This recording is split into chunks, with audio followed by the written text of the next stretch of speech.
अस्सलाम वालेकुम दोस्तों, इस उम्मीद के साथ कि आप बिल्कुल ठीक हैं, खैरियत से हैं, जहाँ कहीं भी हैं देख रहे हैं मुझे, और अल्लाह रब्बुल इज़्ज़त की खुसूसी रहमतें बरकतें आपकी ज़िंदगी में आपके साथ साथ चल रही हैं। दो बड़ी अहम मुलाकातें हैं आज के वीलॉग में, उनका ज़िक्र करूँगा। एक मोहम्मद अली दुर्रानी साहब की मुलाकात हुई सदर पाकिस्तान आरिफ अलवी साहब से, और शदीद ये है कि इसमें असद कैसर साहब भी मौजूद थे और रऊफ़ हसन साहब भी। रऊफ़ हसन जो तर्जुमान हैं पाकिस्तान तहरीक इंसाफ के। इस मुलाकात में क्या तय हुआ है, और इससे पहले भी एक मुलाकात हुई थी मोहम्मद अली दुरानी साहब की सदर के साथ, और ये भी बात सामने आई कि ये मुलाकातों के जो अदवार हैं ये जारी रहेंगे। ये बड़ी इंपॉर्टेंट मुलाकात है, और इस मुलाकात में क्या पैगाम दिया गया है, मोहम्मद अली दुरानी साहब किसके मैंडेट से गए हैं, आरिफ अलवी साहब ने उनको क्या पैगाम दिया है, और ऐसे में ये जो बातचीत चली है इसका पस मंज़र क्या है और इससे तवक्कुआत क्या हैं, ये आज के वीलॉग में मैं आपके सामने रखूँगा। और दूसरी इंपॉर्टेंट बात है, लंदन में एक बैठक हो रही है हसन नवाज़ साहब के दफ्तर में। शहबाज शरीफ साहब, मरीम नवाज़ साहिबा, नवाज़ शरीफ साहब, इसहाक डार साहब, ये मुस्लिम लीग नून की सारी क़यादत बैठी हुई है, और ये बहुत अहम मीटिंग है। इससे पहले गुज़श्ता वीलॉग में भी बात की थी कि शहबाज शरीफ एक महीने बाद लंदन से पाकिस्तान आए थे, 48 घंटे भी पाकिस्तान नहीं रुके और उनको वापस जाना पड़ा। ये जो उनकी मूवमेंट थी, ये आनियाँ जानियाँ थी, इन्होंने सब लोगों के बिलखुसूस हम जैसे जो सहाफ़ी हैं इनके कान खड़े किए और चौकन्ना किया कि भाई ये आनियाँ जानियाँ क्यों हैं, और ये इतने शार्प कैसे आए कैसे गए, और ये एकदम अभी तो भाई के पास थे और भाई ने वापस क्यों बुला लिया। कुछ लोगों का कहना है कि शहबाज शरीफ साहब पैगाम लेकर गए हैं, और पैगाम ये है कि जो कोई इससे पहले आपको याद होगा एक बात सामने आई थी कि सर्टन लेवल पे कुछ मामलात डिसाइड हुए हैं बिटवीन नवाज़ शरीफ और जो रेलेवेंट क्वार्टर्स हैं उनमें, और फिर जो बात तय हुई थी, अब जब बयानिया बनाया गया मुस्लिम लीग नून की तरफ से, तो वो जो तयशुदा बात थी उससे आगे का सिलसिला था। वो नाम जो नहीं लेने थे मुस्लिम लीग नून ने वो नाम भी लेना शुरू कर दिए। तो शायद ये पैगाम दिया गया है उनको कि भाई जो बात तय हुई है उसी पर रहें। और अब जो आज बैठक हो रही है, जो हमारे ज़राए हैं वो ये बताते हैं कि इस बैठक के अंदर जो मोडेलिटीज़ हैं वो तो तय हो चुकी हैं बड़ी हद तक। मुस्लिम लीग नून ने करना क्या है, एक तो जो इलेक्शन कैंपेन है वो किस तरह लॉन्च होनी है, जो नवाज़ शरीफ साहब की वतन वापसी है 21 अक्टूबर का दिन दिया गया है, क्या इस तारीख़ में कोई रद्दोबदल होगा, या अगर इसी दिन वो आते हैं तो उनका जो इस्तकबाल है वो कितना बड़ा बेंच मार्क होगा, कितना ट्रेंड सेटर होगा कि जो आइंदा नवाज़ शरीफ अपने आप को पॉपुलर लीडर के तौर पर पेश कर सकें, या मुस्लिम लीग नून अपने आप को पॉपुलर जमात के तौर पर पेश कर सके।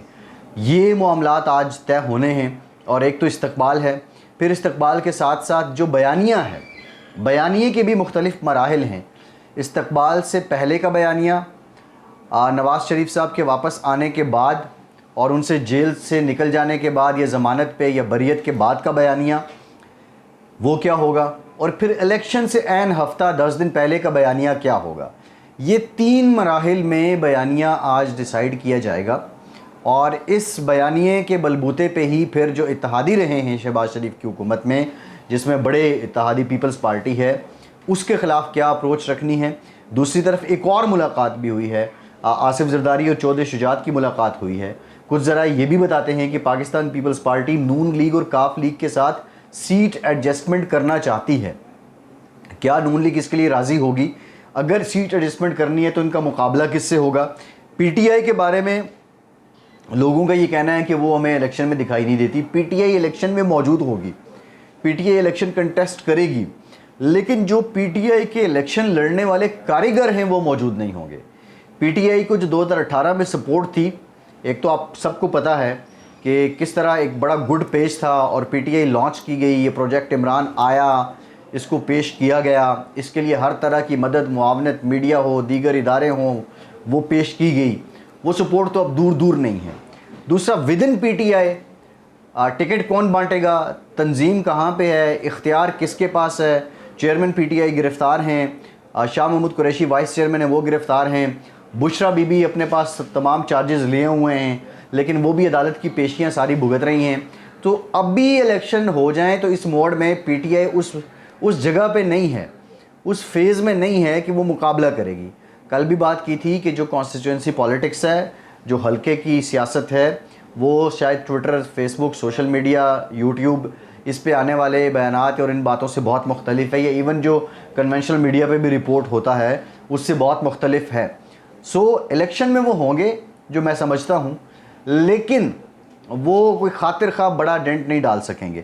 سو آج ان ساری موڈیلٹیز جو ڈیسائیڈ ہوئی ہیں, ایک تو نواز شریف صاحب کو اس بات پہ پابند کرنے کی کوشش کی جائے گی کہ حضور ان لائن سے آگے نہیں جانا, جتنا معاملات طے ہوا ہے, جتنے باؤنڈریز ہیں اسی میں ہم نے رہنا ہے, اور پھر اس کے بعد جو بیانیہ ہے اس کو آگے ڈیسائیڈ کیا جائے گا. یہ تو ہیں مسلم لیگ نون سے متعلق. جو دوسری ملاقات کا میں نے آپ سے ذکر کیا ہے, محمد علی درانی صاحب کی جو ملاقات ہے, یہ ملاقات انتہائی اہم ہے, اور یہ دوسری ملاقات ہے.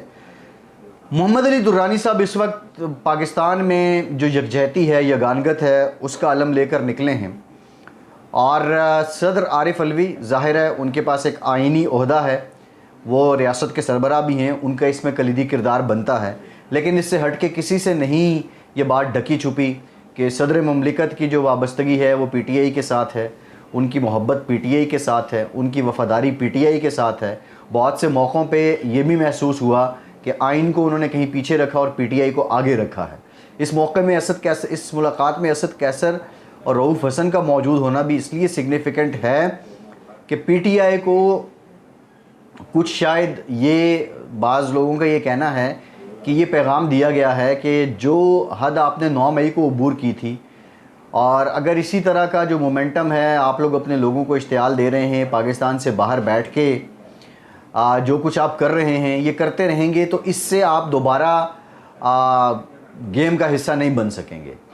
اگر آپ نے سمجھنا ہے, آپ سمجھتے ہیں کہ ہمیں گیم میں رہنا ہے, تو پھر اس ملک کا آئین, قانون, اخلاقیات جو کہتی ہیں اس کے مطابق آپ کو بیہیو کرنا پڑے گا. It's all about the behaviour. اب معاملہ رویے پہ آ چکا ہے, جو کچھ ہونا تھا وہ تو ہو چکا. کل بھی کہا تھا 120B جو نوش مسعود صاحبہ ہیں, انہوں نے بتایا کہ اب یہ 9 مئی کے مرکزی مقدمے اور دیگر مقدمات میں لگا دی جائیں گی. وہ قانونی طور پر بڑا سخت معاملہ ہے اور اس میں کوئی ریلیف ملتا بھی نظر نہیں آ رہا. لیکن اب بھی جو حدیں کراس کی جا رہی ہیں, یہ پیغام دیا گیا ہے کہ اگر آپ نے گیم میں رہنا ہے تو ان حدوں میں آپ کو پہلے آنا ہوگا, اور پھر اس کے بعد جو ہے وہ اگلا سلسلہ ہوگا.